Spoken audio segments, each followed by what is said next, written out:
অনেকে আমরা অজু করি, বাট অজুর ক্ষেত্রে আমরা এমন কিছু ভুল করি, এমন কিছু মিস্টেক করি, যে মিস্টেকের জন্য আমাদের নামাজটাই কবুল হয় না। আমাদের অজুটা যেহেতু হয় না, নামাজও কবুল হয় না। সেই মিস্টেক গুলো কি কি এবং সেগুলোকে আমরা ট্রাই করব অ্যাভয়েড করার জন্য। রাজি আছেন তো ইনশাআল্লাহ? নাম্বার ওয়ান, প্রথম ভুল যেটা আমরা বেশিরভাগ সময় করি, অজুর শুরুতে আমরা বিসমিল্লাহ পাঠ করি না। অনেকেই আমরা আছি অজু জাস্ট বসেই অজু শুরু করে দেয়। না, this is not a right way to make an ablution. অজুর পূর্বে আপনাকে অবশ্যই বিসমিল্লাহ পাঠ করতে হবে। অনেক ওলামা ইকরামদের মতে অজুর পূর্বে বিসমিল্লাহ বলা বাধ্যতামূলক, ফরজ। বুঝতেছেন এটা কত বড় দামি জিনিস? যদিও বা বেশিরভাগ ওলামা ইকরামদের মতে বিসমিল্লাহ বলাটা ফরজ নয়, তবে কিছু ওলামা ইকরাম বলেন এটা ফরজ। অতএব আজ থেকে অজু করার পূর্বে সকলে আমরা ট্রাই করব, উই উইল ট্রাই বেস্ট যেন আমরা বিসমিল্লাহ পড়তে না ভুলে যাই। রাজি আছেন তো ইনশাআল্লাহ? নাম্বার ওয়ান, বিসমিল্লাহ পড়তে ভুলবেন না। নাম্বার টু, এটা মনে হয় বাংলাদেশের 90% মানুষই আমরা এই মিস্টেকে অভ্যস্ত। অজুর পূর্বে আমরা কখনো মেসওয়াকটা করি না। অজুর পূর্বে মেসওয়াক করা অনেক বড় একটা সুন্নতের কাজ, অনেক বড় একটা আমলের কাজ। ইভেন বুখারী শরীফের হাদিসে আসছে, নবীজি বলেছেন, লাউলা আন আশুক্কা আলা উম্মতি লাআমারতুহুম বিসওয়াক ইনদা কুল্লি ওযু। বুখারীর হাদিস, নবীজি বলছেন, যদি আমার উম্মতের জন্য কষ্ট না হতো আমি প্রত্যেক ওযুর সময় মেসওয়াক করার বিধানটাকে বাধ্যতামূলক করতাম। So how important it is, could you imagine that? কতটা গুরুত্বপূর্ণ এটা। তো আমরা ট্রাই করবো পকেটে মেসওয়াক রাখার জন্য যতটুকু পারা যায়, not all the time, maximum time try করবো যেন অজুর পূর্বে একবার আমরা মেসওয়াক করতে পারি। রাজি আছেন তো ইনশাআল্লাহ? সো মেসওয়াক করা ভোলা যাবে না। 3 নাম্বার, আমার চোখে চোখ রাখেন, আমার মুখ দেখবেন, হাত দেখবেন। আমরা কুলি করি, যেটা যেমন ভাবে করার দরকার তেমন ভাবে আমরা করি না। দেখেন, কুলি করা, এটাকে আরবিতে বলা হয় মাযমাযা। মাযমাযা অর্থ হচ্ছে কুলি করা। দেখবেন, আমার দিকে আপনার তাকান, এটা হচ্ছে ট্যাপ, অথবা এটা হচ্ছে আপনার ছোট্ট একটা যে বদনা হতে পারে, অথবা আপনার একটা মগ হতে পারে। আপনি পানি নিচ্ছেন, মানে আমার দেখবেন ট্যাপ ছেড়ে দেই, পানি জাস্ট নিতে না নিতে এরকম করে দিই আর ফেলাই দিই।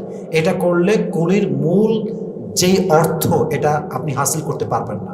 আপনাকে অবশ্যই মুখে পানি নিতে হবে এবং মাযমাযা ভালো করে কুলি করতে হবে, তারপরে পানি ফেলতে হবে। জাস্ট নিলেন ফেললেন সিস্টেমেটিক্যাল ওয়েটা ফলো করলেন না, এতে আপনার ওযু কখনো আদায় হবে না। আর ওযু আদায় না হলে আপনার নামাজ কখনো আল্লাহর কাছে কবুল হবে না।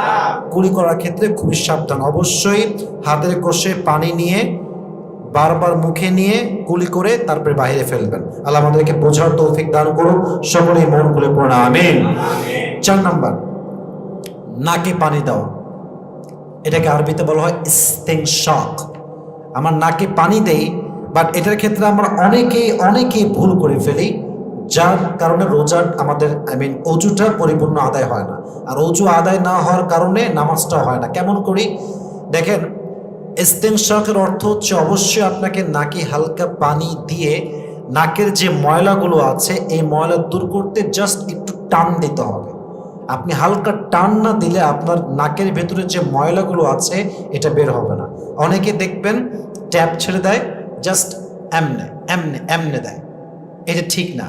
আপনি আগে হাতে পানি নেবেন, পানি নিয়ে একটু হালকা, আমি যে খুব বেশি টান দিচ্ছি, এত বেশি টান দেওয়া যাবে, তাহলে আপনার এটা উপরে উঠবে, আপনার কষ্ট হবে। ইসলাম কখনো কোনো কাজে কষ্ট হোক এরকম কোনো কাজ মুসলমানের উপর চাপাই দিতে পারে। আপনি জাস্ট হাতে হালকা পানি নেবেন, হালকা টান দিবেন, কারণ এর উদ্দেশ্য হচ্ছে আপনার নাকের ময়লাগুলোকে দূর করা, যাতে আপনার নাকের ময়লা অপবিত্র দূর হয়ে যায়। তাই এটাকে বলা হয়েছে ইস্তিনশাক করতে হবে। আপনার নাকে পানি দিয়ে টান দিতে হবে। তবুও যদি আপনার কষ্ট হয়ে যায়, টান দিতে পারেন না, হালকা টান দিলে উঠে যায়, ব্রেইনে চলে আসে, মাথায় পেইন শুরু হয়ে যায়, পানি উঠে যায়, তাহলে ইসলাম বলছে তাও দরকার নেই। জাস্ট হালকা পানি দিয়ে যেন নাকের ময়লাগুলো দূর হয়ে যায়, এটার জন্য যথার্থ ট্রাই করতে হবে। রাজি আছেন তো ইনশাআল্লাহ? অতএব জাস্ট খালি পানি মারলেন ফেলালেন, এটা আমরা ইস্তিনশাক হতে পারে না। আল্লাহ আমাদেরকে বোঝার তৌফিক দান করুন, সকলেই মন করে পড়ুন আমিন। আরেকটি বিষয় হচ্ছে, আমরা অজু করতে গিয়ে অনেকে একটা বড় ভুল করি, সেটা হচ্ছে এই দেখেন, এটা হচ্ছে আমার 5 আঙ্গুল, 5 আঙ্গুলের মাঝে কিন্তু ফাঁকা আছে। এখানে কিন্তু আপনার পানি পৌঁছাতে হবে। আমরা অজু করছি, হয়তো এখানে পানি আমাদের অনেক সময় পৌঁছায় না, এজন্য কি করবেন, 2 আঙ্গুলের হাতের এই যে মাঝের ফাঁকাগুলো আছে এটাকে খেয়াল করবেন। কেমনে? 2 হাত দিয়ে এমনি চিপে ধরবেন, 2 হাত ভিজে থাকবে, এমনি ধরে খেয়াল করবেন যাতে করে আপনার প্রত্যেক আঙ্গুলের মাঝের যে ফাঁকাগুলো আছে এটা খেলাল হয়ে যায়।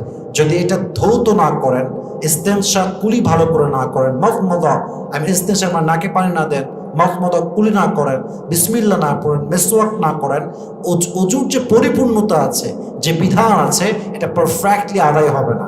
আর রোজা অজু যদি ভালো করে আদায় না হয়, আমাদের নামাজ হবে না, আমাদের ইবাদত কবুল হবে না। এর জন্য আমরা ট্রাই করবো পরিপূর্ণভাবে অজুটা তার বিধান যেমন ফরজ করা হয়েছে সেভাবে আদায় করার জন্য। আল্লাহ আমাদের সবাইকে বোঝার তৌফিক দান করুক, সকলেই মন খুলে পড়ে আমিন।